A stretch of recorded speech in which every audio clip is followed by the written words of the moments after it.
আসসালামু আলাইকুম দর্শক, শুভেচ্ছা নিন। আপনাদের সবাইকে স্বাগত জানাচ্ছি আজকের অনুষ্ঠানে।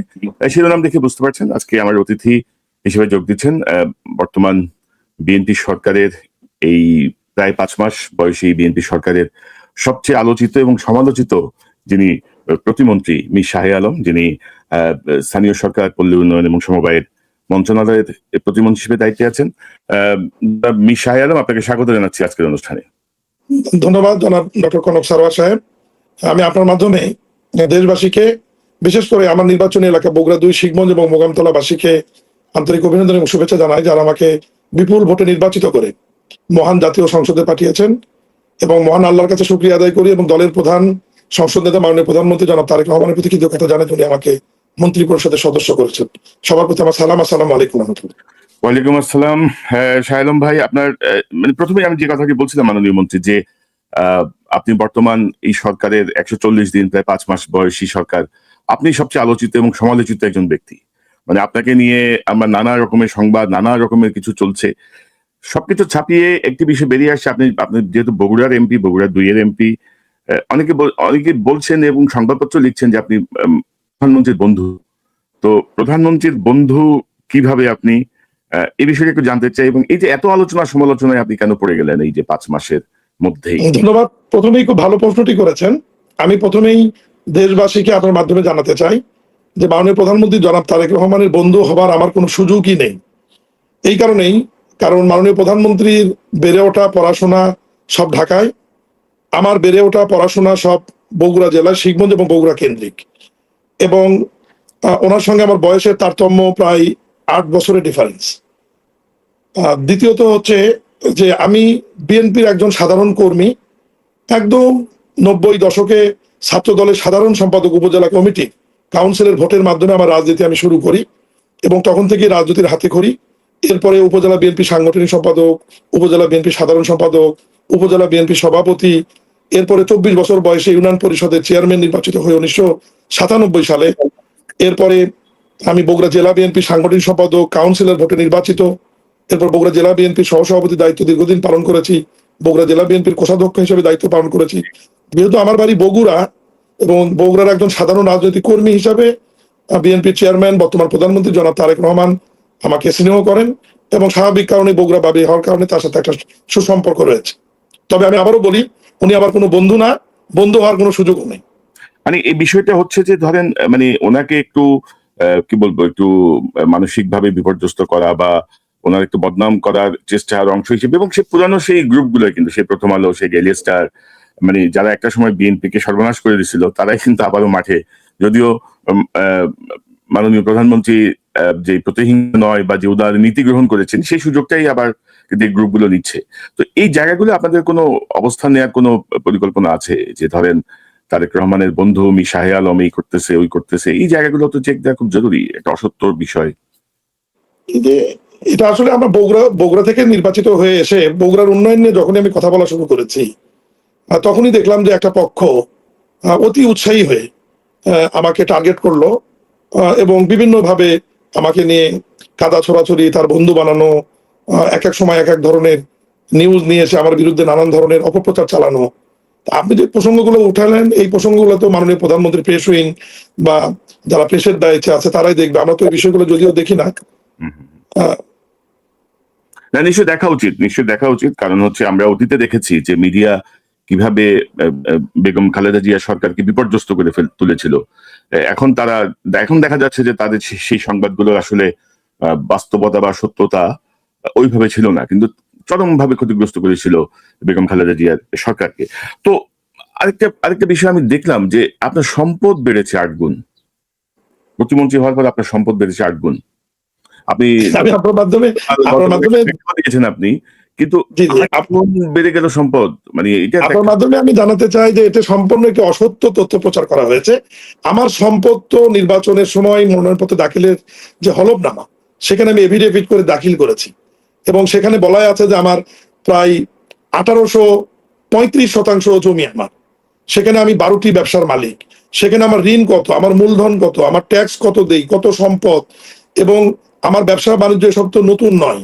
আমি পৈতৃক সূত্রে ব্যবসা বাণিজ্য পেয়েছি, তারপরে নিজেও সেই 97, 98, 2000 সাল থেকে তিলে তিলে ব্যবসা করে বাংলাদেশের 10টি অটো রাইস মিলের মধ্যে আমার একটি ছিল, যেটা আমি কিছুদিন আগে ফেব্রুয়ারি মাসের দিকে বিক্রি করে দিয়েছি।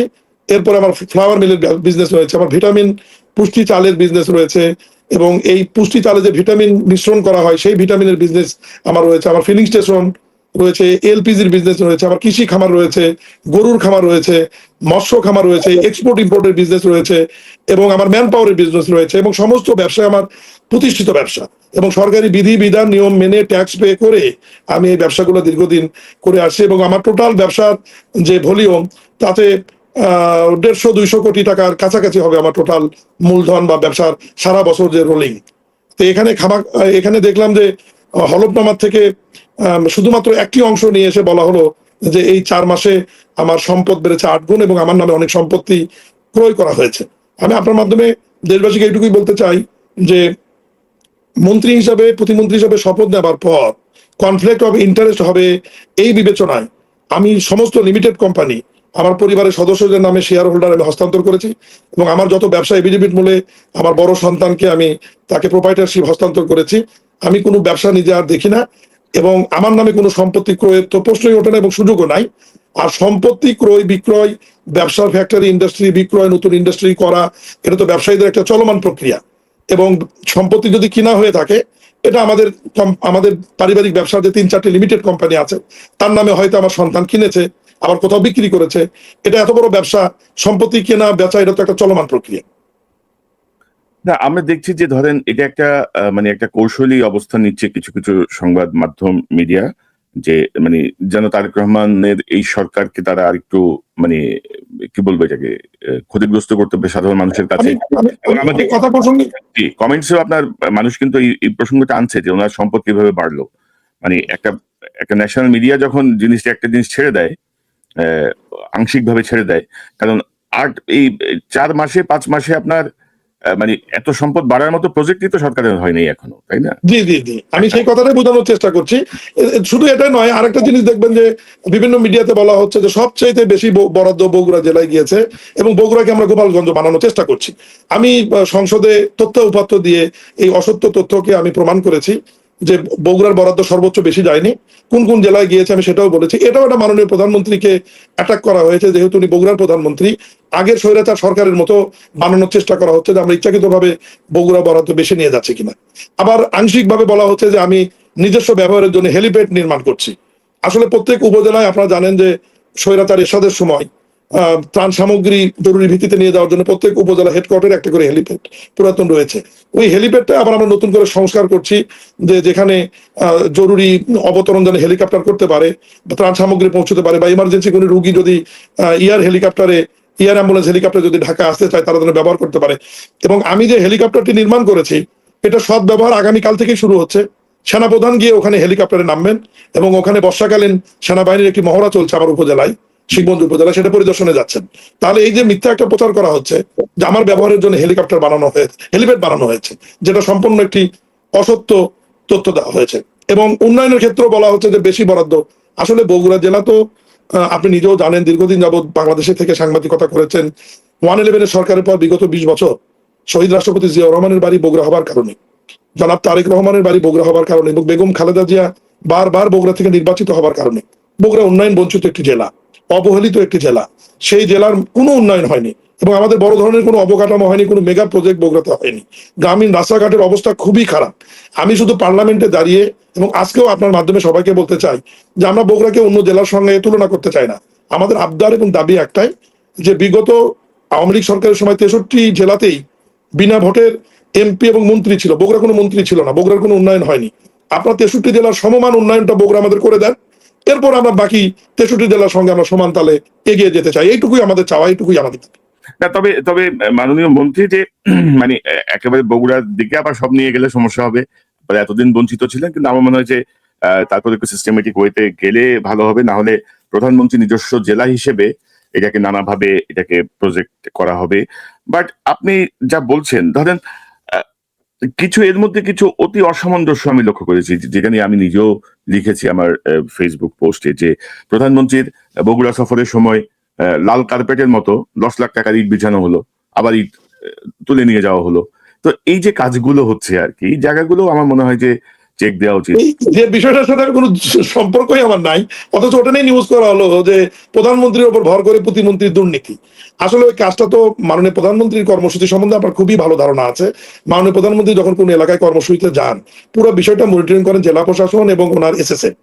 এবং ওনার যাবার পরটি যেহেতু আগে থেকেই টেন্ডার হয়েছিল, ঠিকাদার কাজ শুরু করতে পারেনি, এই জন্য অস্থায়ীভাবে জেলা প্রশাসন, উপজেলা প্রশাসন ওখানে ইট ভাড়া নিয়ে একটি রাস্তা তৈরি করেছিল। এবং মাননীয় প্রধানমন্ত্রীর কর্মসূচি সমাপ্ত হবার পরে ঠিকাদার যখন ৮৬ লক্ষ টাকার কাজ শুরু করতে গিয়েছে, তখন ওই ইটগুলি তুলে নিয়ে যার কাছ থেকে নিয়েছিল ভাড়া তাকে ফেরত দিয়েছে। এবং সেখানে আবার নতুন করে কাজ শুরু হয়ে গেছে, অলরেডি ডাব্লিউবিএম হয়ে গেছে, কিছুদিনের মধ্যে কার্পেটিং হবে। কিন্তু এই যে একটা অসত্য জিনিস, যে ঘটনার সাথে, যে কাজের সাথে আমার বিন্দু মাত্র সম্পৃক্ততা নাই, অথচ সেখানে বলা হলো যে প্রধানমন্ত্রী কর্মসূচিকে কেন্দ্র করে প্রতিমন্ত্রীর দুর্নীতি।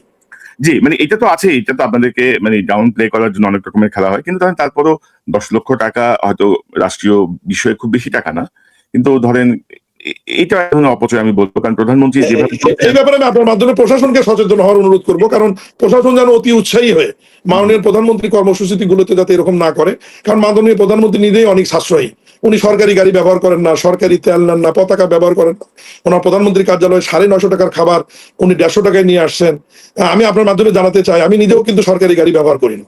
জি আমি নিজে আমার নিজের গাড়ি ব্যবহার করি, আমি নিজের তেল ব্যবহার করি, নিজের ড্রাইভার ব্যবহার করি। যেহেতু মাননীয় প্রধানমন্ত্রী করেন না, এরকম আমার মতো আরো ৫-৭ জন মিনিস্টার রয়েছে, তারাও কিন্তু সরকারি পুল থেকে গাড়ি নেননি এবং সরকারি তেল এবং ড্রাইভার তারাও কিন্তু ব্যবহার করেন না। এবং এখন পর্যন্ত যে প্রধানমন্ত্রীকে অনেকে অনুসরণ করছেন সেটা আমরা দেখছি, কারণ ধরেন আমি যেটি বলতে চাই যে প্রধানমন্ত্রী ওই তার পৈতৃক ভিটা পর্যন্ত মাটির রাস্তায় গেলে খুব বেশি সমস্যার কোনো কারণ ছিল বলে আমি মনে করি না আর কি, বা এটাতে প্রধানমন্ত্রীও কিছু মনে করতেন না যে আমি আমিও ব্যক্তিগতভাবে মনে করি, তো প্রশাসন এই কাজটা অতি উৎসাহ করবার কারণে এই দায়ভারটা অনেক সময় প্রধানমন্ত্রী বা আমাদের ওপর আসে আর চলে আসেছি। তো তো জনাব শাহ আলম, আপনি কি মনে করেন যে আমি ধরেন আমি যতটুকু এই গত ৫ মাসে যতটুকু আমার পর্যবেক্ষণ, দলের মধ্যে থেকেই কি কেউ কেউ দলের বিপক্ষে ষড়যন্ত্র করছে মনে করেন আপনি? বিএনপি অনেক বড় একটি রাজনৈতিক দল, আপনি অনেক প্রজ্ঞাবান একজন সাংবাদিক, আপনি নিশ্চয়ই জানেন যে বড় দলে তো টানাটানি একটু থাকবেই, যে কে উপরে যাবে, কে নিচে যাবে, কে কোথায় থাকবে। অনেক যোগ্যতম লোক হয়তো স্বাভাবিক কারণে মন্ত্রিসভায় স্থান পায়নি, আবার অনেকে মনে করেছিল যে ওনার হয়তো মন্ত্রিসভায় স্থান পাওয়ার কথা না, উনি পেয়েছেন। এগুলো নিয়ে তো একটু আলোচনা সমালোচনা আছেই, বা বিভ্রান্ত করার চেষ্টা আছেই। এগুলো তো বড় দলে একটু থাকবেই, কিন্তু শেষ বেলায় আমরা কিন্তু সবাই আবার দলের স্বার্থে, দেশের স্বার্থে কিন্তু আমরা ঐক্যবদ্ধ ভাবেই আবার কাজ করছি। এবং মাননীয় প্রধানমন্ত্রী সার্বক্ষণিক বিভিন্ন বিষয় নিয়ে আমাদেরকে মনিটরিং করে, উনি আমাদেরকে দায়িত্ব দেন, সেই দায়িত্বগুলো কিন্তু পালন করি। এবং আপনি খেয়াল করেছেন যে চট্টগ্রামের জলাবদ্ধতা থেকে শুরু করে এই যে হাতির ঝিল lake, Gulshan lake, Dhanmondi lake, ময়লা আবর্জনা, ডেঙ্গু প্রতিরোধ, বিভিন্ন জায়গায় ভাঙ্গা রাস্তা, যখন যেটি মাননীয় প্রধানমন্ত্রী আমাদের নোটিশে আনছেন, আমি আমার ফুল মন্ত্রী শ্রদ্ধেয় মির্জা ফখরুল ইসলাম আলমগীরের নোটিশে দিয়ে ওনার অনুমতি নিয়ে আমি দৌড়ে সেই জায়গাগুলোতে যাচ্ছি এবং কাজ করবার চেষ্টা করছি। এবং সবচেয়ে বড় বিষয় হচ্ছে যে আমাদের যে মন্ত্রণালয়টি, যেটি মাননীয় শ্রদ্ধেয় আমার মির্জা ফখরুল ইসলাম আলমগীর ফুল মন্ত্রী, আমি সৌভাগ্যবান যে ওনার সঙ্গে আমি আমার মন্ত্রণালয়ে কাজ করার সুযোগ পেয়েছি। ওনার তো অনেক সুনাম রয়েছে। এই মন্ত্রণালয়টি অন্তর্বর্তীকালীন সরকার বলেন বা তার আগের সরকার বলেন, যে সুনাম ছিল সেই সুনামটি একদম বিনষ্ট করে দিয়েছে। আমি আপনাকে ছোট্ট একটা উদাহরণ দিই। পিরোজপুর একটি জেলা, যে জেলাতে ৬,০০০ কোটি টাকার প্রজেক্ট নেওয়া হয়েছিল, তার মধ্যে ৩,৫০০ কোটি টাকা কোনো কাজ না করে শুধু কাগজ কলমে দেখে উঠে নেওয়া হয়েছে। এবং সেই রাস্তাগুলো ওই অবস্থায় এখনো পতিত অবস্থায় পড়ে আছে। এবং বিগত ১.৫ বছর এই কারণে পিরোজপুর জেলার সমস্ত উন্নয়নমূলক কর্মকাণ্ড কিন্তু বন্ধ। কারণ ওই ৩,৫০০ কোটি টাকা এবং ৬,০০০ কোটি টাকা কিভাবে বরাদ্দ হলো, এই বিষয়টা নিয়ে দুদকে মামলা হয়েছে। আমাদের মন্ত্রণালয়ের তদন্ত কমিটির রিপোর্ট রয়েছে এবং দুদকের তদন্ত চলা থাকবার কারণে আগের সরকার, অন্তর্বর্তীকালীন সরকার উন্নয়ন কর্মকাণ্ড বন্ধ করেছে। কিন্তু বর্তমান ওখানকার গণপূর্ত প্রতিমন্ত্রী, বিএনপির একজন দলীয় এমপি এবং জামাতের একজন দলীয় এমপি, ৩ এমপি মাননীয় প্রধানমন্ত্রীর নোটিশ এটা আনবার পরে আমাকে ব্যক্তিগতভাবে দায়িত্ব দিয়েছে। আমি খুব সহসাই পিরোজপুরে একটা ভিজিট করে, যাতে পিরোজপুরের জনগণের স্বাভাবিক জীবনযাপনের জন্য যেটুকু উন্নয়ন আবার শুরু করবার দরকার সেটা যেন করা যায়। ছোট্ট একটা আপনাকে উদাহরণ দিলাম যে এই সমস্ত বিষয় ঢাকবার কারণেই আমাদেরকে সামনে নিয়ে এসে নতুন করে যে আমরা একটা কিছু করছি বা খারাপ ভালো কিছু করছি না, এটাকে উদাহরণ হিসেবে নিয়ে আসার জন্য আমাদের বিরুদ্ধে এই ধরনের অসত্য তথ্য দিয়ে প্রোপাগান্ডা ছড়ানো হয়। না, তবে মির্জা ফখরুল ইসলাম আলমগীরের প্রজ্ঞা এবং আপনার যে তারুণ্যের যে গতি, দুটো এক হলে নিশ্চয়ই এলজিআইডি যে মন্ত্রণালয় সেটি আরো গতিশীল হবে এবং এই জাতীয় বিষয়গুলো বন্ধ হবে, সেটি আমরা প্রত্যাশা করি। আপনাদের দুজনের, একজন সিনিয়র, একজন ইয়াং, একজন মানে এই জায়গাটায় ধরেন একটা কম্বিনেশন ইজ গুড। আমি আশা করি। বাট ধরেন যে বিষয়গুলো আসছে, ধরেন 5 মাসের হিসেবে আসলে খুব বেশি আমি মনে করি না, তারপরেও দেখতে চাই। তো আমি একটু অন্য প্রসঙ্গে যাই, ধরেন রাজনৈতিক প্রসঙ্গে যদি একটু যাই, আমি সাম্প্রতিক সময়ে একটা বক্তব্য আপনাকে দেখাতে চাই, যেটার সাথে আপনিও আছেন, জাস্ট একটু দেখায় আমি আলোচনাটা যেতে চাই। শেষ করছি। আসসালামু আলাইকুম, জয় বাংলা। এই যে বক্তব্য লিখে দেওয়ার পরে এসে জয় বাংলা বলে গেল। এখন আপনাদের সমিতির অবস্থা কি বোঝেন? ওনার বক্তব্য শেষে ডিজি আমাকে দেখালো লেখা আছে খোদা হাফেজ, উনি মাঝখানে আরেকটা বলে চলে গেল। তো এই 17 বছরে আওয়ামী লীগ কিন্তু মানুষের মাথায় মানে জোর করে হোক, মানে নানা কায়দা কানুন, মানুষ আতঙ্কিত হয়েও জয় বাংলায় চলে গেছিল আর কি, এমন একটা অবস্থা। আমি আমার বক্তব্যে এটাই বোঝানোর চেষ্টা করেছি যে আপনার একটা লিখিত বক্তব্য দেওয়ার পরেও মানুষের মাথা এবং মগজের মধ্যে এমন ভাবে এই জিনিসটা তারা ঢুকিয়ে দিয়েছে যে উনি যাওয়ার সময় ওই শব্দটা ব্যবহার করেছে, ওটা আমি আমার বক্তব্যে উপস্থাপন করেছি। এখন ধরেন আওয়ামী লীগের ব্যাপারে আমরা বিএনপির মধ্যে এক ধরনের নমনীয়তা দেখছি। মানে কেউ কেউ তো বলার চেষ্টাই করছেন যে আওয়ামী লীগের রাজনীতি করা উচিত, কেউ কেউ তো বলছেন যে তাদের ফিরে আসা উচিত, মডিফাইড আওয়ামী লীগের একটা ধারণা আমরা পেয়েছিলাম। তো এই জায়গাগুলো মানে ধরেন আর বিশেষত ধরেন মিডিয়া, শিল্পী সমাজ, সুশীল সমাজ, মানে এই যে সফট করে কিন্তু আওয়ামী লীগ তাদের ন্যারেটিভস নিয়ে আবারও কিন্তু কাজ করছে। এবং আনফর্চুনেটলি গত 5 মাসে কিন্তু মিডিয়াতে আপনারা কোনো কাজই করেন নাই। মিডিয়া কিন্তু মিডিয়ার মতো বহাল, জাস্ট ভোল পাল্টায় রাখছে। তো সেই জায়গাটা আপনি কি মনে করেন, মানে আওয়ামী লীগের ব্যাপারে আসলে আপনাদের অবস্থানটা কি? মিডিয়ার ব্যাপারে আমি যেটা বলবো যে বিএনপির যে আমাদের নির্বাচনী ইস্তাহার, সেখানে মিডিয়াকে অবাধ স্বাধীনতা দেওয়ার যে ঘোষণাটা দেওয়া আছে, এই অবাধ স্বাধীনতাটা এবং মুক্ত বাক স্বাধীনতাটা অনেকে অপব্যবহার করছে বলে আমি ব্যক্তিগতভাবে মনে করি। তারপর আমি চাই যে মিডিয়ার স্বাধীনতা থাক, মিডিয়ার কণ্ঠরোধ না হোক, মিডিয়া সত্য মানুষের সামনে তুলে ধরুক। আর আওয়ামী লীগের ব্যাপারে মাননীয় প্রধানমন্ত্রী জনাব তারেক রহমানের নেতৃত্বে আমি দলের গুরুত্বপূর্ণ কোনো পদে নাই, আমি একদম তৃণমূল থেকে উঠে আসা একজন বিএনপির কর্মী। এবং আপনার মাধ্যমে আমি জানাতে চাই যে আমি এমপি নির্বাচিত হওয়ার পর পর্যন্ত কিন্তু উপজেলা বিএনপির সভাপতি ছিলাম। আমি মন্ত্রী শপথ নেওয়ার 7 দিনের মাথায় আমি কিন্তু আমার উপজেলা বিএনপির সভাপতির পদ থেকে পদত্যাগ করে উদাহরণ তৈরি করেছি, এবং সেখানে অন্য একজন কিন্তু দায়িত্ব রয়েছে। আমি কিন্তু দলের এখন কেউ না।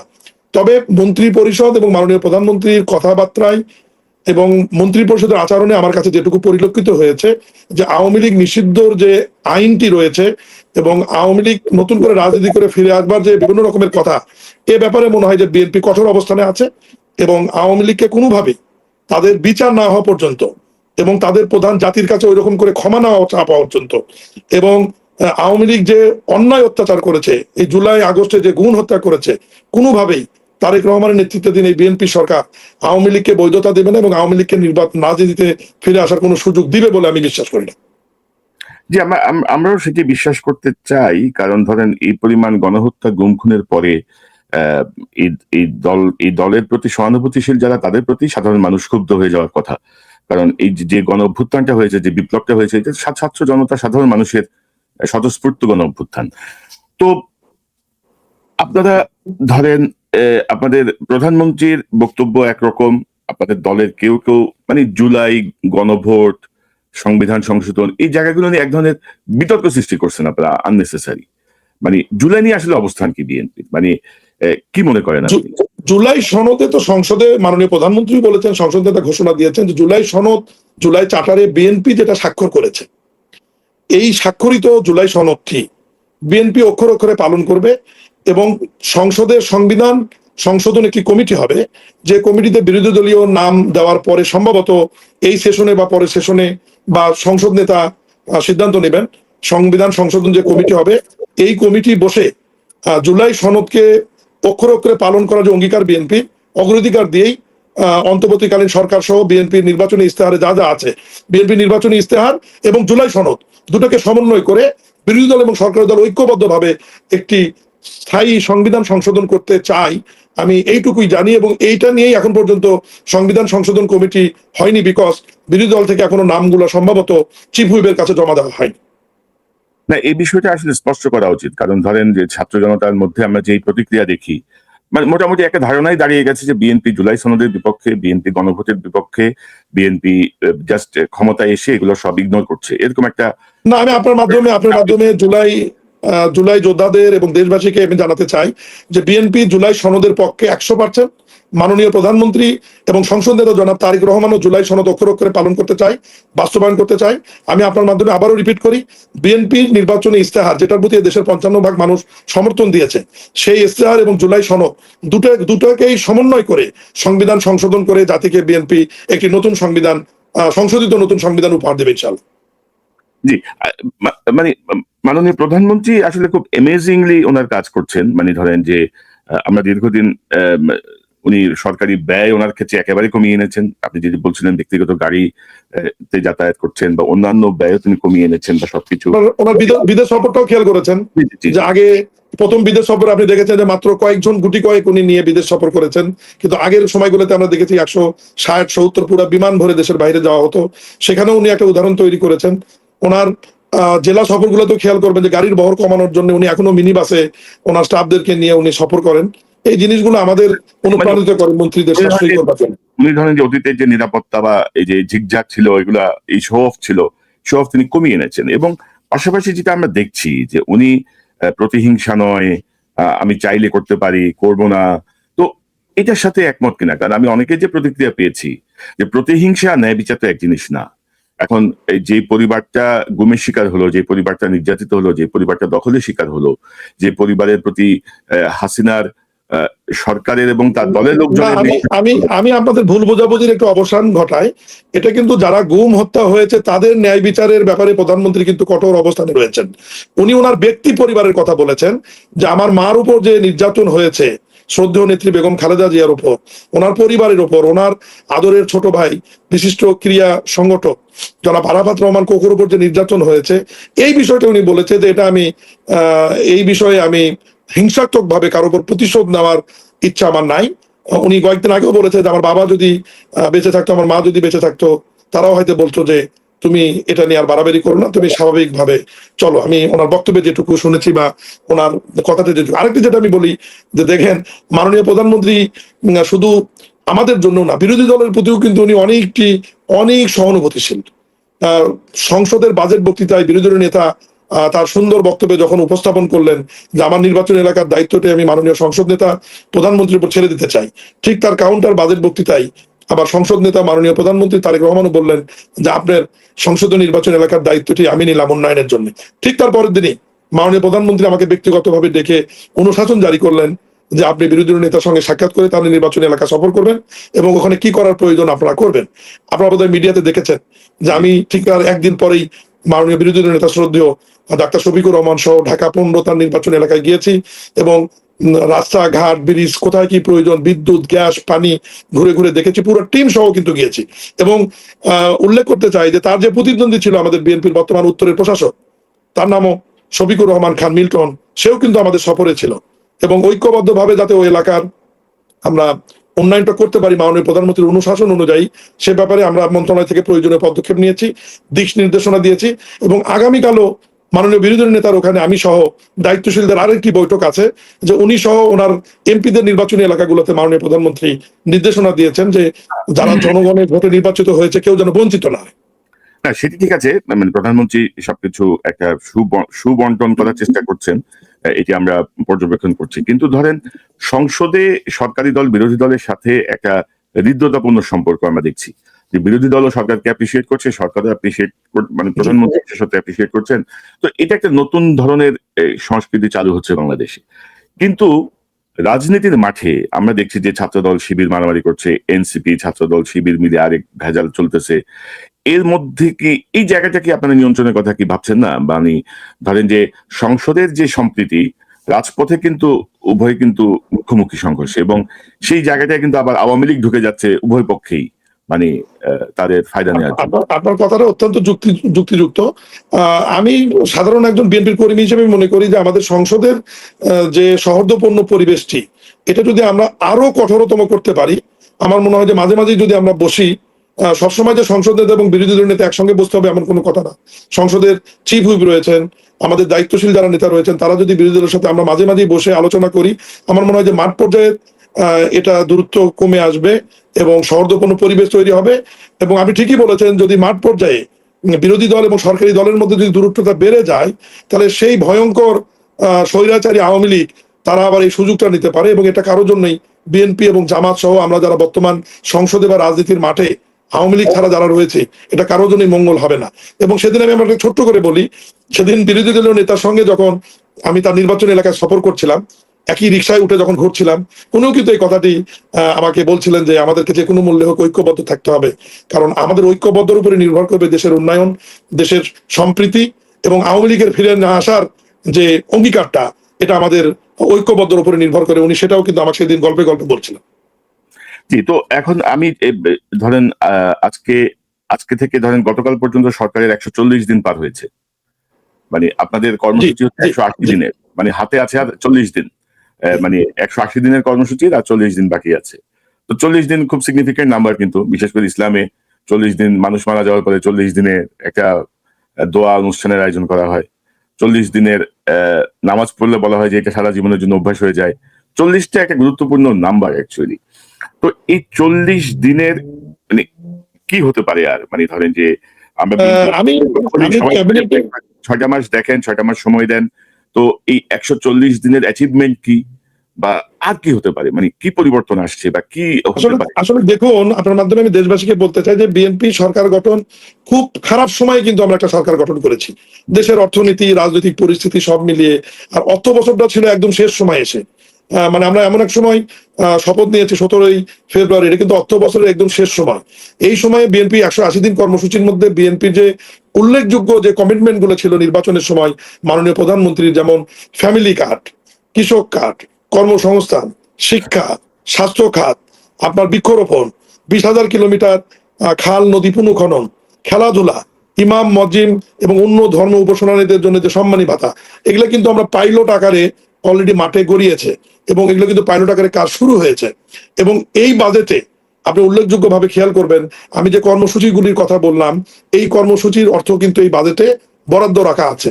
যেমন ফ্যামিলি কার্ডের জন্য 41 লক্ষ পরিবার এই অর্থ বছরে নারী প্রধান বা গৃহকর্ত্রীরা কার্ড পাবেন, 43,000 কৃষকরা কার্ড পাবেন, ক্রীড়াবিদ যারা রয়েছেন তারা কিন্তু সম্মানী ভাতার আওতায় আসবেন। আমাদের কিন্তু 5,000 খাল নদী খনন কিন্তু এই অর্থ বছরে আমরা করব। 5 কোটি বৃক্ষরোপণ কিন্তু আমরা করব। কর্মসংস্থানের যে টার্গেট আমরা নিয়েছি সেটা হয়তো ওইটুকু আমরা অ্যাচিভ করতে পারিনি, সফলতায় যেতে পারিনি, কিন্তু এটার চেষ্টা এখনো অব্যাহত আছে। স্বাস্থ্য সেক্টরে অলরেডি নিয়োগ বিজ্ঞপ্তি দেওয়া হয়েছে, সেখানেও কাজ চলছে।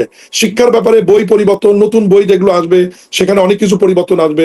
এবং এই প্রথম প্রাইমারি স্কুলে ফ্রি পোশাক দেওয়ার পরিকল্পনা রয়েছে, পোশাক, ব্যাগ এবং নতুন জুতা বাচ্চাদের দেওয়ার পরিকল্পনা রয়েছে। এবং আপনি জানেন যে বিএনপি ক্ষমতা আসার 7 দিনের মাথায় সুদ সহ 10,000 টাকা কৃষি ঋণ কিন্তু মওকুফ করা হয়েছে। তা আমি মনে করি যে 140 দিনে অর্থনৈতিক এই দুরবস্থার মধ্যে মাননীয় প্রধানমন্ত্রীর নেতৃত্বে আমরা যেটুকু এগিয়েছি বা কাজ শুরু করেছি, আমাদের আমলাতান্ত্রিক জটিলতা, অর্থ বছর শেষ, নতুন অর্থ বছর শুরু এবং এই ক্রাইসিসের মধ্যেও 9,34,000 কোটি টাকার একটি বাজেট আমরা দিয়েছি এবং যে বাজেট বাস্তবায়নের জন্য আমরা পার্লামেন্টে বা সংসদে দেশবাসীর কাছে অঙ্গীকার করেছি, সব মিলিয়ে আমার মনে হয় না যে আমরা খুব একটা পিছিয়ে আছি। আমরা এই ধারা যদি অব্যাহত রাখতে পারি, ইনশাল্লাহ বিএনপির যে ইশতেহার এবং যে কর্মসূচি আমরা সফল হবো ইনশাল্লাহ। কিন্তু জনাব মির শাহ আলম, ধরেন এগুলো তো অর্থনৈতিক বিভিন্ন প্রকল্প বা জনবান্ধব কিছু সিদ্ধান্তের কথা বলছেন, কিন্তু বাংলাদেশের মানুষ গত 17 বছরে হাসিনার দ্বারা যেভাবে নিষ্পেষিত হয়েছে, ধরেন আমাদের বিডিআর হত্যাকাণ্ড, আমাদের গুম খুন, ন্যায় বিচারহীনতা, এই জায়গাগুলো, ধরেন বিডিআর নিয়ে আপনারা গত 5 মাসে প্রায় কোনো কথাই হয়নি, কিন্তু গুম খুনের বিচারের যে প্রক্রিয়া চলছে এত ধীর গতিতে চলছে যে এগুলোর ব্যাপারে আপনাদের আসলে মানে অবস্থানটা কি, মানে আপনারা কি? দেখেন, আপনার মাধ্যমে আমি দেশবাসীকে বলি যে একটা জিনিস খেয়াল করবেন যে বিগত অন্তর্বর্তীকালীন সরকারের এই বিষয়গুলো বাস্তবায়ন করার জন্য যে অধ্যাদেশগুলো জারি করেছিল, প্রায় 119টি অধ্যাদেশ, এই অধ্যাদেশগুলো কিন্তু আমরা পার্লামেন্টে আইন আকারে পাশ করেছি গত সেশনে, আপনি নিশ্চয়ই এটা জানেন। এবং দিন রাত কিন্তু আমরা পার্লামেন্ট চালু রেখে সংসদ নেতা মাননীয় প্রধানমন্ত্রীর নির্দেশনায় সবেরই কিন্তু আইনগুলো পাশ হয়েছে এবং গেজেট আকারে মাঠে এসেছে এবং কার্যক্রম শুরু হয়েছে। আমি আপনাদেরকে এইটুকু নিশ্চয়তা দিতে পারি যে স্বৈরাচার হাসিনার সময় গুম খুন হত্যা সহ, বিডিআর হত্যা সহ সকল বিচারই বিএনপি করার ব্যাপারে অত্যন্ত আগ্রহ রয়েছে এবং এই বিচারগুলি বিএনপি সরকার করবে, আমি আপনাকে এইটুকু নিশ্চয়তা এবং গ্যারান্টি দিতে পারি। কিন্তু আপনারা গুম অধ্যাদেশ বাতিল করেছেন, আরো 2 একটা অধ্যাদেশ বাতিল করেছেন, যেগুলো নিয়ে আসলে আমরা সুনির্দিষ্ট ব্যাখ্যা বা এগুলো কোনো রিপ্লেসমেন্ট এ পর্যন্ত পাই নাই, বা এটা নিয়ে আপনারা কি ভাবছেন? আসলে আমি এই লেভেল থেকে আমি এটা বলতে চাচ্ছি না, কারণ এটা যেহেতু বিএনপির আরো আইনমন্ত্রী সহ স্বরাষ্ট্রমন্ত্রী সহ উপরের যারা রয়েছে তারাই সিদ্ধান্তগুলি নিয়েছেন। আমার মনে হয় যে এই বিষয়ে আমার মন্তব্য করা ঠিক হবে না। কারণ আমি শাহ আলম, আপনি প্রধানমন্ত্রীর বন্ধু না হলেও আপনি কিন্তু প্রভাবশালী একজন ব্যক্তি, মানে বর্তমান মন্ত্রিসভার একজন প্রভাবশালী ব্যক্তি হিসেবে আমরা জানি, এবং আপনি আসলেই প্রভাবশালী একজন ব্যক্তি। তো আপনার সাথে আমি একমত না, প্রভাবশালী ঠিক কিনা যায় না, তবে বড় মন্ত্রণালয়ের দায়িত্ব পাবার কারণে, যেহেতু স্থানীয় সরকার পৌরসভা অনেক একটি বড় মন্ত্রণালয়, এর কাজের পরিধি অনেক বেশি, আমি কাজ করছি, সারাদিন ছুটছি, এই কারণে হয়তো মনে হচ্ছে যে আমার প্রভাবের বলয়টা অনেক বেশি। না, কিন্তু এর প্রভাব না না খাটানোর কোনো বিষয় না। আমি বিধি বিধান নিয়মের মধ্যে থেকে দুর্নীতি মুক্ত থেকে কাজ করার চেষ্টা করছি। না মাননীয় মন্ত্রী, আমি কিন্তু আপনাকে মানে বলছি না যে আপনি আপনার প্রভাব ইয়েতে খাটাচ্ছেন। আপনি কিন্তু একেবারে রুট লেভেল থেকে উঠে আসা রাজনীতিবিদ। আপনি 89 সাল থেকে রাজনীতির সঙ্গে যুক্ত। আপনি উপজেলা চেয়ারম্যান ছিলেন, আপনি ইউনিয়ন পরিষদের চেয়ারম্যান বোধহয় ছিলেন, তাই না? জি, ইউনিয়নের চেয়ারম্যান ছিলেন আপনি, অর্থাৎ রুট লেভেল থেকে কিন্তু আপনি রাজনীতি করে উঠে আসছেন। তো বগুড়ার মানুষ হিসেবে আপনি প্রধানমন্ত্রীর কাছাকাছি অবস্থান করা বা ওনার সাথে মিলে সিদ্ধান্ত নেয়ায় সহায়তা করা খুব অপরাধের তো কিছু না এখানে। স্বাভাবিক, যেহেতু আমার বাড়ি বগুড়া। সেই অর্থে আমি আপনাকে বলছি যে আপনি যে প্রচারণা চলছে, আপনি তার প্রধানমন্ত্রীর বন্ধু না হলে আপনি প্রভাবশালী। তো প্রধানমন্ত্রীর বন্ধু তো হওয়ার কোনো সুযোগই নাই, আমি শুরুতেই সেটা বলেছি যে বন্ধু হওয়ার কোনো। তো আমরা এই যে গত 5 মাসের যে নিয়োগগুলো আমরা দেখলাম, ঘুরে ফিরে সেই আওয়ামী দোসররা কিন্তু ঘুরে ফিরে বিভিন্ন গুরুত্বপূর্ণ পদগুলো নিচ্ছে। আপনার মন্ত্রণালয়েও কিন্তু প্রচুর আওয়ামী লীগ এখনো পুনর্বাসিত, এখনো গুরুত্বপূর্ণ জায়গায়। তো আপনার মানে বা বর্তমান সরকারের ভালো কাজগুলো তো তারা ভণ্ডুল করে দিবে বিভিন্ন ভাবে। তো একেবারে চিহ্নিত সুবিধাভোগী যারা, তাদেরকে কেন সরকার বিভিন্ন ভাবে বিভিন্ন জায়গায় আবার পুনর্বাসন করছে, আবারও ক্ষমতায়িত করছে? আপনার কোনো মানে পর্যবেক্ষণ আছে কিনা এই বিষয়ে? না, পর্যবেক্ষণ তো আমার ক্যাবিনেটের সদস্য হিসেবে আছেই। আমাদের কিন্তু অনেক সচিব যারা আওয়ামী লীগের দোসর ছিল বা সেই সময় সহায়তা করেছে, তাদেরকে কিন্তু চাকরির থেকে অপসারণ করা হয়েছে, সংযুক্তি করা হয়েছে বা সরিয়ে দেওয়া হয়েছে। কিন্তু বিগত 15-17 বছরে তো তাদের সময় নিয়োগগুলো হয়েছে। এখন রাষ্ট্র পরিচালনার জন্য রাতারাতি তো নতুন লোক আমরা তৈরি করা বা নতুন লোক সৃষ্টি করা, এটা তো অসম্ভব ব্যাপার। এর মধ্যে থেকে যারা ভালো আছে, যারা হয়তো স্বৈরাচারের দোসর ছিল না, তাদেরকে নিয়েই তো আমাদের সরকারটা পরিচালনা করতে হবে। তবে আমরা যারা রাষ্ট্র পরিচালনার দায়িত্বে রয়েছি, মন্ত্রী পরিষদের সদস্য, তারা যদি শক্ত অবস্থানে থাকি, আমার মনে হয় যে নতুন লোকজন নিয়োগ হয়ে প্ল্যাটফর্মে না আসা পর্যন্ত তারা যে রাষ্ট্রের খুব একটা ক্ষতি করতে পারবে বলে আমি ব্যক্তিগতভাবে মনে করি না। আমি এই ভাগে ছোট্ট একটি কথা বলি, হয়তো আমি ভুলে যাব। আমাদের সবাই দোষটা খোঁজে। আপনি খেয়াল করবেন যে আমার বড় ছেলে, সে কিন্তু লন্ডন থেকে মাস্টার্স করে আসছে, এসে আমার ব্যবসা বাণিজ্য দেখছে, এবং বাংলাদেশ ক্রিকেট বোর্ডের রাজশাহী অঞ্চল থেকে সে কিন্তু বিনা ভোটে পরিচালক নির্বাচিত হয়েছিল, এবং যেদিন নির্বাচিত হয়েছে আমার অনুরোধে পরের দিনই কিন্তু সে আবার বোর্ড থেকে পদত্যাগ করেছে। কারণ আমি এটাই বলেছি যে অনেক যেহেতু মন্ত্রীদের সন্তানদের নিয়ে নানান কথা হচ্ছে, আমার যেহেতু পারিবারিক ব্যবসার পরিধি অনেক বড়, আমি বলেছি যে তোমাকে যেহেতু ব্যবসাগুলো দেখতে হবে, তুমি যেহেতু ক্রিয়া সংগঠক, ক্রিয়া নিয়ে তুমি এলাকায় বা কাজ করো, কিন্তু ব্যবসার পাশাপাশি এখানে তুমি যেহেতু সঠিকভাবে সময়টা দিতে পারবা না, এই জন্য তুমি এখান থেকে পদত্যাগ করে সরে আসো।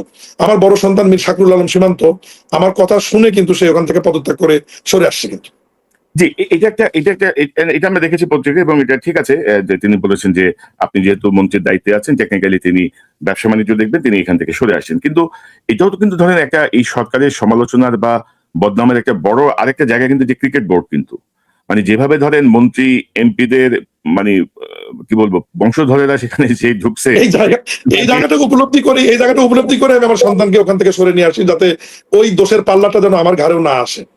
আমি আশা করবো যারা দায়িত্বে আছে। তবে আমি এই ভাগে আপনাকে আরেকটু বলি, যদি অন্যভাবে না নেন, আসলে আমাদের যারা সন্তান, আমরা যারা বিএনপি দীর্ঘদিন যাবৎ, আপনি আমি সহ যারা নির্যাতিত 17 বছর, বিএনপি বলেন বা জামাত বা অন্য দলে, এই 17 বছর কিন্তু আমাদের সন্তানরাও কিন্তু নিগৃহীত ছিল। তারাও কিন্তু কোনো কাজ করবার সুযোগ পায়নি। যে অমুকের সন্তান সে কাজ পাবে না, অমুকের সন্তান তার বিরুদ্ধে মামলা দাও, অমুকের সন্তান সে কোনো জায়গা পাবে না। এখন আমাদের সন্তানদের যদি যোগ্যতা থাকে, তাহলে তারা ব্যবসা কেন করতে পারবে না?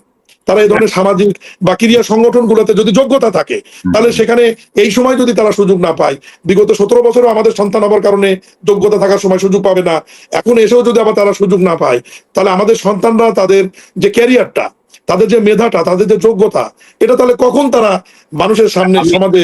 আপনার সাথে একমত যে রাজনৈতিক পরিবারের সন্তানরাও আসলে ক্ষতিগ্রস্ত হয়, নির্যাতিত হয়, কিন্তু ধরেন যেই প্রক্রিয়ায় আসলে ক্রিকেট বোর্ডে মানে ক্ষমতাবান মানুষদের বংশধরদেরকে ঢোকানো হয়েছে, পরিবারের সদস্যদেরকে ঢোকানো হয়েছে, সেটি প্রধানমন্ত্রীর তারেক রহমান যেভাবে ভাবছেন তার সঙ্গে সাংঘর্ষিক, সেটি এইভাবে যায় না আর কি। সেই কথাটাই বললাম। আমি জানি না এটি সংশোধন বা কিভাবে কি হবে। মানে এটা একটা বড় একটা স্পট হয়ে আছে গত 5 মাসে, যে এইভাবে তো হওয়া উচিত ছিল না। আরো একটু সময় নেই, দেখি যে তারা তাদের যোগ্যতার সাক্ষ্য রাখতে পারি কিনা, একটু আমরা সময় নিয়ে দেখি। মানে ধরেন সবারই সুযোগ আছে, সবাই বঞ্চিত। আবার ধরেন এই জায়গাটার মধ্যেও এক ধরনের ব্যালেন্স রাখা খুব জরুরি আর কি, আমি মনে করি। তো একটি বিষয় আমি আপনার সামনে আনতে চাই, আমি খুব বেশি লম্বা করবো না, আজকে আবার খেলাও আছে আর্জেন্টিনার বোধহয়।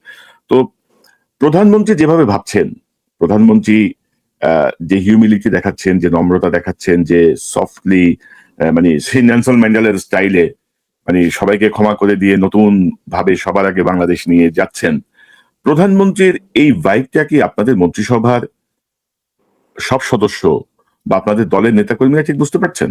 কারণ আমরা কিন্তু আমরা বুঝতে পারছি উনি এই ব্যাপারে কঠোর, আমাদেরকে নির্দেশনা দেন।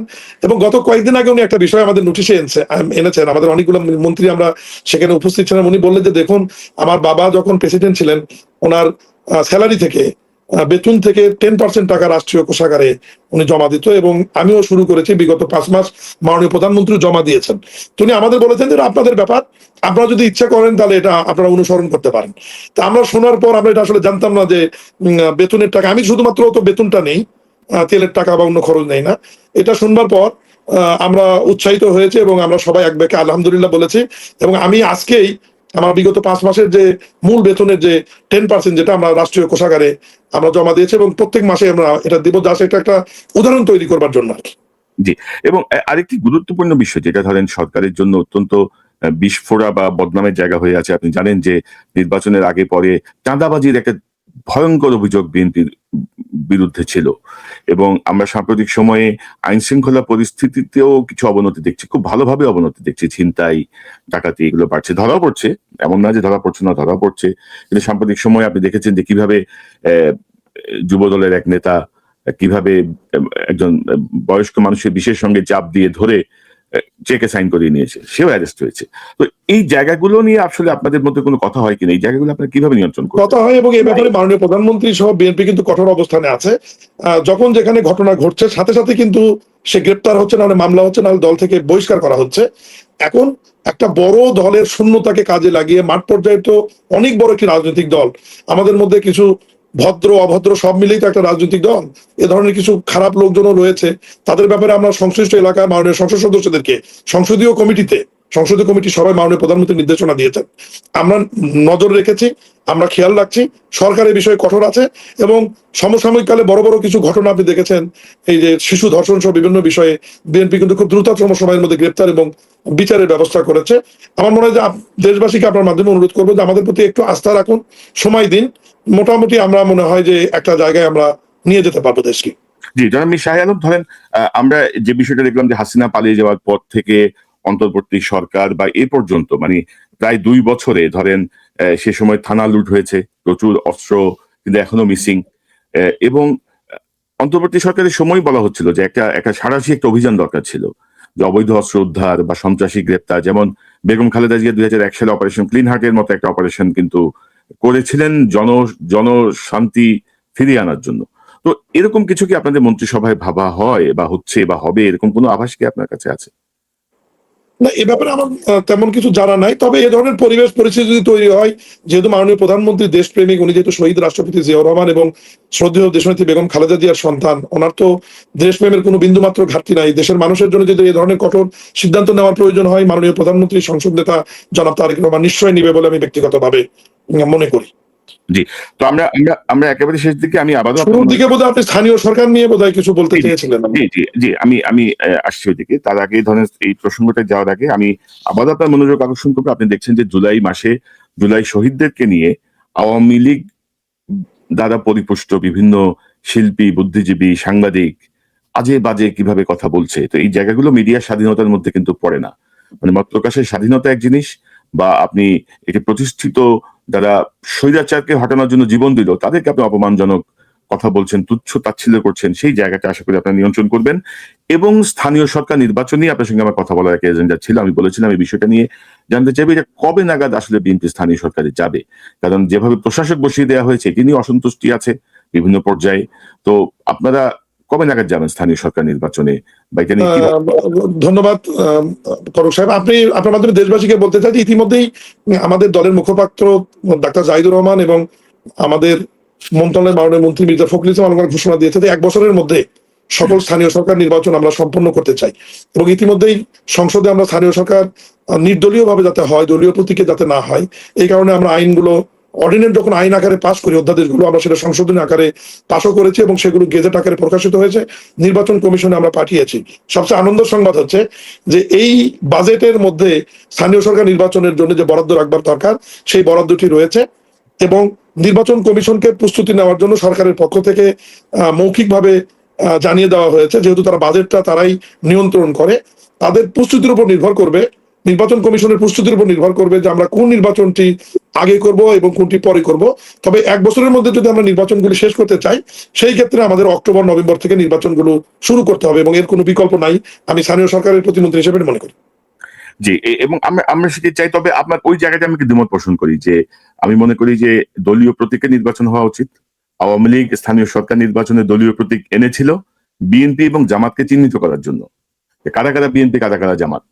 তো দলীয় প্রতীক যদি আপনি না দেন, পলাতক দল ও মোরগ মার্কায় আর গোলাপ ফুল মার্কায় এসে নির্বাচনে এসে ঢুকবে, সেই এখন জায়গাটা এটা তো অন্তর্বর্তীকালীন সরকার যে অধ্যাদেশটি করেছিল সেটি আবার পার্লামেন্টে তো আমরা উভয় দল সর্বসম্মতিক্রমে আইনগুলো আমরা পাশ করলাম, সেখানে তো এটা আমার অবজারভেশন। সে সময় আমি অনেক কাজ করেছি, তো এই জন্য আমি বলছি আর কি যে এটা আইডেন্টিফিকেশনের জন্যই করা হয়েছিল, যে মানে বিএনপি জামাত চিহ্নিত করতে হবে তাদেরকে শায়েস্তা করার জন্য। তো এখন সে প্রতীকই যদি না থাকে তখন দেখবেন যে আপনার এরা আবার অন্যভাবে ঢুকবে। নিশ্চয়ই আপনারা বিবেচনা করতে পারেন এবং আমরা চাই যে দ্রুত স্থানীয় সরকার নির্বাচন হোক। কারণ স্থানীয় পর্যায়ে ধরেন যে আপনাদের এতগুলো যে উদ্যোগ, কৃষক কার্ড, ফ্যামিলি কার্ড বা সবকিছু এগুলো বিতরণ, এগুলোর বিষয়ে সমস্যা সমাধান বা প্রপার ব্যক্তির কাছে পৌঁছানো, সবকিছুর জন্য কিন্তু স্থানীয় সরকারের নির্বাচিত প্রতিনিধি থাকা খুব জরুরি। নিশ্চয়ই আপনারা সেভাবে এগিয়ে যাবেন, এটা আমি প্রত্যাশা করি। জনাব মিশাহ আলম, আপনাকে ধন্যবাদ আপনার মূল্যবান সময়ের জন্য। এবং আমি আবারও প্রত্যাশা করতে চাই, দেখেন আমার মানে কোনো দলীয় সমর্থন বা কিছু না, আমি মনে করি যে জনাব তারেক রহমান গত 5 মাসে তার যেই বিষয়গুলো আমরা দেখেছি সে বিষয়গুলো আপনাদের মধ্যেও সংক্রমিত হোক, আপনাদের মধ্যেও ছড়িয়ে পড়ুক। মানে সবার আগে বাংলাদেশের এই জায়গাটা নিয়ে তিনি যেভাবে ভাবছেন, আপনারা যদি ওনাকে সহযোগিতা না করেন বা আপনাদের দলের আপনাদের মন্ত্রী পরিষদ বা আপনাদের দলের মানুষজন যদি ওনার এর বিপক্ষে যে কাজ করে, ক্ষতিগ্রস্ত হবেন কিন্তু আলটিমেটলি জনাব তারেক রহমানই। তো সেই জায়গাটা আপনার কথাটি যথাযথভাবে অনুসরণ করে আগামী দিনগুলোতে যাতে সেইভাবে আমরা পথ চলতে পারি, আমি ব্যক্তিগতভাবে যেন চলতে পারি, এ বিষয়ে যথেষ্ট খেয়াল রাখবো। তবে আপনার মাধ্যমে আবারও বলি যে বিভিন্ন মিডিয়াতে যে বিভ্রান্ত ছড়ানো হয় যে আমি তারেক রহমানের বন্ধু, অনুগ্রহপূর্বক এই কথাটি দয়া করে কেউ বলবেন না। উনি আমার অনেক বয়সে বড় এবং আমি বিএনপির একজন সাধারণ কর্মী, একজন তৃণমূল থেকে উঠে আসা, এবং উনি বগুড়া বাড়ি হবার কারণে হয়তো ওনার সান্নিধ্য আসার সুযোগ হয়েছে, রাজনীতি শেখার সুযোগ হয়েছে বা রাজনীতি করবার সুযোগ হয়েছে, কিন্তু আমি ওনার বন্ধু নই। না, অবশ্যই মানে এই জায়গাটা তো আজকে ক্লিয়ার হলো। আমার মনে হয় যে ভবিষ্যতে যারা সংবাদ মাধ্যমে যারা লেখালেখি করেন তারা এই বিষয়টি সচেতন ভাবে এড়িয়ে যাবেন, বা এইভাবে মানে এগুলো হচ্ছে কি ধরেন ওই যে আছে না, মানে এখন তো ধরেন অনেকে রং পাল্টায় বসে আছে, তো রং পাল্টায় ভাবে যে একটু খোঁচা দিয়ে দিই, একটু হিউমিলিয়েট করা যায় কিনা, একটু ডাউন প্লে করা যায় কিনা, এগুলো নানা রকমের কৌশল। তবে মত প্রকাশের স্বাধীনতা, সংবাদ মাধ্যমের স্বাধীনতা আর অপপ্রচার কিন্তু এক জিনিস না। এবং এই জায়গাটা আপনারা যদি যত দ্রুত বুঝবেন, আপনারা যত দ্রুত এই জায়গাটায় সিদ্ধান্ত নেবেন, আমার মনে হয় যে সরকারের জন্য কাজ করাটি স্মুথ হবে আর কি। না হলে অপপ্রচার ঠেকাতে ঠেকাতে আপনাদের অনেক কঠিন সময় পার করতে হবে। বিশেষ করে সফট ভাবে আওয়ামী লীগ কিন্তু এই পদ্ধতিতে আসছে। সাংস্কৃতিক কর্মী, শিল্পী, কলাকুশলী, লেখক, সাংবাদিক, বুদ্ধিজীবী, সুশীল সমাজ এভাবে কিন্তু ইন করছে। সেই জায়গাটায় আমি মনে করি যে একজন প্রভাবশালী মন্ত্রী হিসেবে, বগুড়ার মানুষ হিসেবে, প্রধানমন্ত্রীর কাছের মানুষ হিসেবে আমি মনে করি যে আপনারও দায় আছে এই বিষয়গুলো লক্ষ্য রাখার। জনাব মিশাহ আলম, আপনাকে অসংখ্য ধন্যবাদ। আপনার শেষ যদি কোনো বক্তব্য থাকে আপনি আমাদেরকে বলতে পারেন। আপনাকে অসংখ্য ধন্যবাদ যে আপনি অত্যন্ত প্রজ্ঞাবান, মেধাবী একজন সাংবাদিক। আমার এই আলোচনা সমালোচনার মধ্যে যে আমাকে লাইভে নিয়ে এসে দেশবাসীর উদ্দেশ্যে কথা বলার সুযোগ করে দিয়েছেন, এই জন্য আপনার প্রতি কৃতজ্ঞতা জানাই। এবং আমি দেশবাসীকে এবং মিডিয়া কর্মীদেরকে অনুরোধ করব যে সত্য বা কোনো অসত্য তথ্য দিয়ে আমাদেরকে মানুষকে বিভ্রান্ত না করে প্রকৃত তথ্য উপস্থাপন করে আমাদেরকে কাজ করার সুযোগ করে দেবেন। কারণ আমরা মানুষের ভোটে নির্বাচিত, সাধারণ মানুষের ভোটে নির্বাচিত একজন জনপ্রতিনিধি, এবং জনপ্রতিনিধি হবার কারণে সাধারণত মানুষের প্রতি আমাদের দায়বদ্ধতা আছে এবং মানুষের বিভিন্ন কাজকর্ম করার প্রতি আমাদের আগ্রহ রয়েছে। এবং যেহেতু ব্যবসা বাণিজ্য আমরা করি, সব মিলিয়েই কোনো বিষয় যদি সামনে আসে, আমাদের সঙ্গে মনে হয় কথা বলে তথ্য উপাত্ত নিয়ে মানুষের সামনে তুলে ধরলে মানুষ বিভ্রান্ত হবে না। কারণ বগুড়া বাড়ি হবার কারণে এখন আমাদের বিরুদ্ধে কোনো কিছু দেখলে এই দায়টা স্বাভাবিক কারণে মাননীয় প্রধানমন্ত্রীর উপর দায়। দয়া করে একজন দেশপ্রেমিক প্রধানমন্ত্রী জনাব তারেক রহমান, যার slogan I have a plan, সবার আগে বাংলাদেশ, সবার জন্য বাংলাদেশ, এই ব্যক্তিটাকে, মাননীয় প্রধানমন্ত্রীকে আমাদেরকে জড়িয়ে বিভ্রান্ত করবেন না এবং তাকে সমাজে যেন আমাদের কারণে হেয় প্রতিপন্ন না হতে হয়, এই বিষয়ে দেশবাসীকে এবং সবাইকে খেয়াল রাখার অনুরোধ জানিয়ে আপনাকে আরেকবার ধন্যবাদ দিই। দেশবাসী এবং আমার নির্বাচনের মানুষের প্রতি কৃতজ্ঞতা এবং সালাম জানাচ্ছি। আসসালামু আলাইকুম। জি, ধন্যবাদ মাননীয় প্রতিমন্ত্রী আপনার মূল্যবান সময়ের জন্য। নিশ্চয়ই আমরা আপনাকে বিভিন্ন ইস্যু নিয়ে আপনি আমাদেরকে সময় দিবেন, এই চ্যানেলে আসবেন, কথা বলবেন। নিশ্চয়ই কথা না বললে আসলে অনেক বিষয় স্পষ্ট হয় না, সেই জায়গাটা আমি বিশ্বাস করি। এবং খোলাখুলি কথা বলাটাই ভালো। মানুষের ভুল হতেই পারে না, মানুষ তো আর ফেরেশতা না।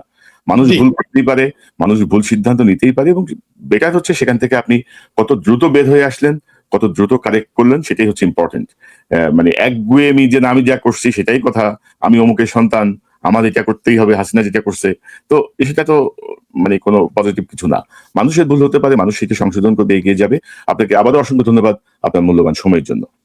আপনাকেও ধন্যবাদ। আপনার মাধ্যমে দেশবাসীকে ধন্যবাদ এবং সালাম। আসসালামু আলাইকুম। ওয়ালাইকুম আসসালাম। দর্শক, এতক্ষণ যে আপনারা শুনছিলেন বর্তমান মন্ত্রী পরিষদের মন্ত্রিসভার একজন প্রভাবশালী সদস্য, আমরা তাকে বলছিলাম বগুড়ার নির্বাচিত এমপি জনাব শাহে আলম, যিনি স্থানীয় সরকার, পল্লী উন্নয়ন এবং সমবায় মন্ত্রণালয়ের প্রতিমন্ত্রীর দায়িত্বে আছেন। তো আমরা নানা রকমের আলোচনা সমালোচনা দেখছি, নানা বিষয় সামনে আসছে। সব বিষয় নিয়েই তাকে হঠাৎ করে আমন্ত্রণ জানানো এবং তিনি যোগ দিয়েছেন, অনেক বিষয় স্পষ্ট হয়েছে। আশা করি ভবিষ্যতের অনেক বিষয় আমরা তার কাছ থেকে আরো স্পষ্টভাবে জানার চেষ্টা করব, জানতে পারবো। সরকারের 140 দিন পার হয়েছে, 180 দিনের একটি মেয়াদ প্রথমেই তারা ঠিক করেছেন তাদেরকে যাচাই করার জন্য। সরকারের বিভিন্ন পর্যায় থেকে বলা হয়েছে 6 মাসের সময় দেন, 6 মাসে তো দেখেন, 6 মাসের মধ্যে যদি না হয় বিশাল পরিবর্তন আসবে নানাভাবে, যে কোনোভাবে, অর্থাৎ এই ফ্যাসিবাদ বিরোধী জুলাই আন্দোলনের মাধ্যমে যে সরকার, সেই সরকার কোনোভাবেই যেন ক্ষতিগ্রস্ত না হয়, সেই চেষ্টা আমরা করতে চাই, সেই চেষ্টা আমরা করছি। তবে যেটি আমি বলছিলাম,